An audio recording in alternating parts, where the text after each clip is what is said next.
Dedicated to Eastern and Southern Kentucky, this is WYMT Mountain News Weekend Edition. Good morning. It is 7 o'clock on Saturday, July the 20th. I'm Will Puckett. Thank you for tuning into Mountain News this morning, Weekend Edition. We're starting off today with a severe weather alert day, just like yesterday, because it's going to be hot and it's already starting to feel like that. Let's check in with meteorologist Kelly McShane for a breakdown of what to expect. Kelly, good morning. Good morning to you, Will. And like you said, we are expecting those hot temperatures once again today. And we're also starting off with a little bit of fog. You can see that here in downtown Whitesburg. Good morning to you folks in Letcher County. Be careful out on the roadways, because we do have that fog in especially those valley regions, but at least satellite and radar really not too much to talk about. We are pretty clear. We will see plenty of sunshine after that fog gets on out of here. Temperatures already into those low to even mid 70s in some places. Prestonsburg, you're at 75 degrees this morning, as well as Moorhead. Harlan, you are at 72. Here in Perry County, we are sitting at 74 degrees. If you're heading out on the roadways today, be careful, because we do have that patchy fog like you saw over in Whitesburg, so give yourself a little bit of extra time. And we do also have a few clouds possible this afternoon and a stray chance, but most of us stay dry and we will be very hot, and I will have those temperatures and heat indices in my full forecast coming up in a little bit, Will. All righty, Kelly, thank you. Well, we have told you before, but we are going to go over some heat safety tips again. Now, try to stay in cool places, preferably in air conditioning. Try not to do a lot while you are outside. And if you do have things to do, take breaks and drink plenty of water. Check on family members or neighbors. Never leave children, the elderly, or pets in a closed car. And watch out for heat cramps, heat exhaustion, and heat stroke. Well, the Hazard community gathered together yesterday to remember Marlena Holland Hurt, who was found murdered in Bobby Davis Park early last Sunday morning.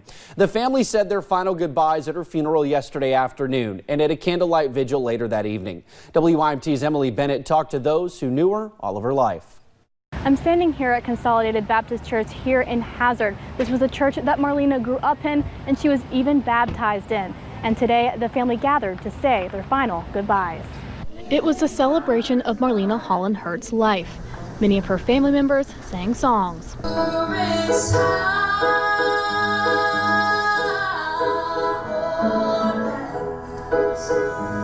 And those closest to her shared memories. The congregation at Consolidated Baptist Church raised her. She was involved in all of their activities, always willing to help. I've witnessed her on many occasions being willing to give all that she had to others that she didn't even know. So she had a servant's heart. They say she was smiling down at them today. I think Marlena would have been very pleased with her service today. And everyone says one thing: they will always remember her smile.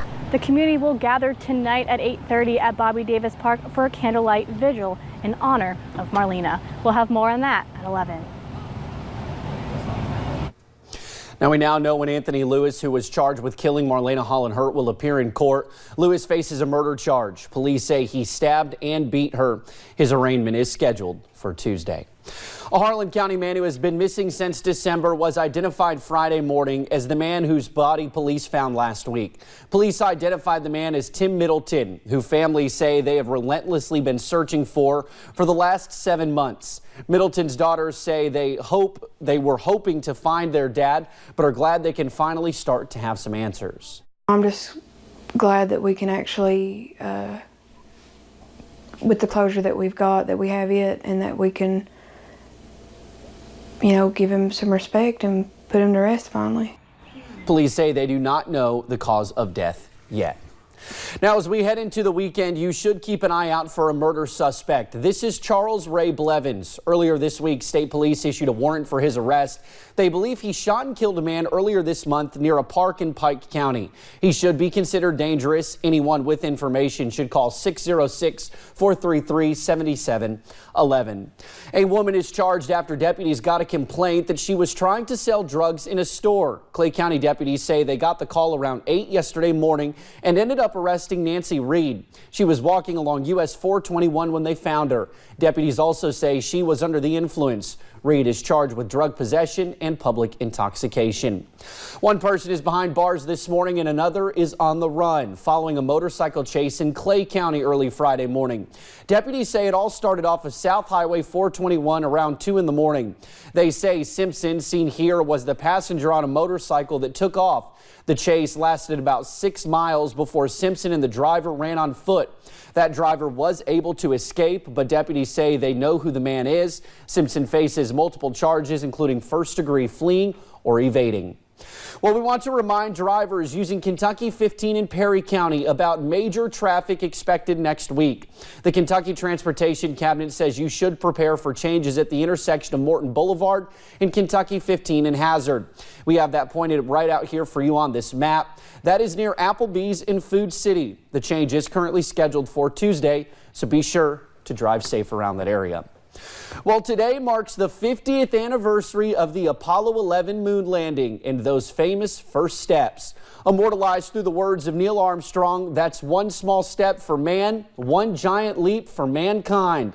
On this day in 1969, Apollo 11 became the first manned spacecraft to land on the moon. Armstrong and Buzz Aldrin on board, making the historic steps.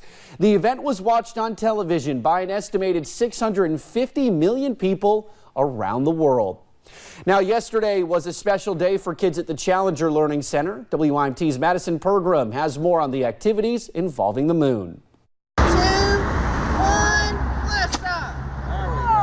The same countdown used 50 years ago when the Apollo 11 was heading to the moon, leading to the first lunar landing. 50 years later, the Challenger Learning Center is celebrating the big anniversary. One of the things we talk about with the students is what type of skills do you think it would take to be an astronaut or to be the first person to go to Mars? STEM specialist Jackie Caudill says giving the students the opportunity to reach for the stars. Opportunities for the students to build rockets, to run robots, lots of stuff related to the moon. Building rockets. We roll it up in this and we put glue on it. And then we make the wings and we glue the wings onto it too. And preparing them for takeoff. Ignition, go! We launch them into the sky and they come back down somewhere. Astronaut for the day Nehemiah Collier says his rocket did go a good distance. That's high! Continuing to gravitate to higher heights. The love for space and a knowledge about the moon landing, which of course was way before their time. Before their time, yes, but exploring the past with eyes on the future. In Perry County, Madison Pergram, WYMT Mountain News. In full disclosure, that's our assistant news director, Kyle Collier's son. Nehemiah's a cool little dude. Now, the students also had the chance to explore the lunar surface through apps and play with moon rocks. Well, it's heating up outside, but that is not stopping people from getting back to school ready. More than 1,000 kids were at the city of Whitesburg River Park for Letcher County's back to school bash yesterday. Every child received a backpack full of school supplies. All of the activities, including a variety of bouncy houses, a ride on the fire truck, food and Kona ices were free. This is Letcher County's 15th year holding the event. A lot of people are without jobs. Recently, with the recent layoffs of the coal mines, has really affected Letcher County. Without the help of all the organizations and the city and different businesses coming together and putting this together, it wouldn't be possible. Among the list of volunteers was high school football team Eagles Landing Christian Academy from outside Atlanta, Georgia. One of the team's affiliates grew up in Letcher County and wanted to come and give back. He'll stay for a lot of the kids' this event is so important because it is like their vacation. Well, students and teachers are enjoying the last few weeks of summer before it ends, but parents of new students tend to become nervous. School officials say along with the backpack, students should have pencils, crayons, glue, and safety scissors. They do ask for children to at least know their first and last name, how to count to 20, and their ABCs. They need to know how to count probably to 20. Some of their ABCs, they'll learn a lot of that in kindergarten, but there's a lot of things that they do need to know before they start. If you want more information on what your child should know or bring, contact your local school for a supply list. Middle Creek Fire and Rescue is adding some new equipment to its gear after securing $10,000 in grant funding for the Kentucky Department of Forestry. Fire Chief James Billiter says the funding will be used to purchase wildland fire equipment for the department. He says this equipment will allow the department to fight fires on the mountains and in the farmland areas of Floyd County. He says it could be a game changer and potentially a lifesaver. We really don't have the funding to go into the mountain terrain and fight wildland fires. Before, we always took a stance from way back and sprayed water.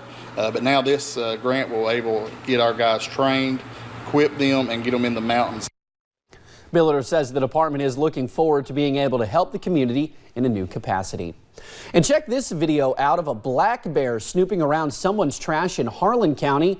Nina Gilliam sent this to us on Facebook. She says she videoed this at Maston Drive in Cumberland.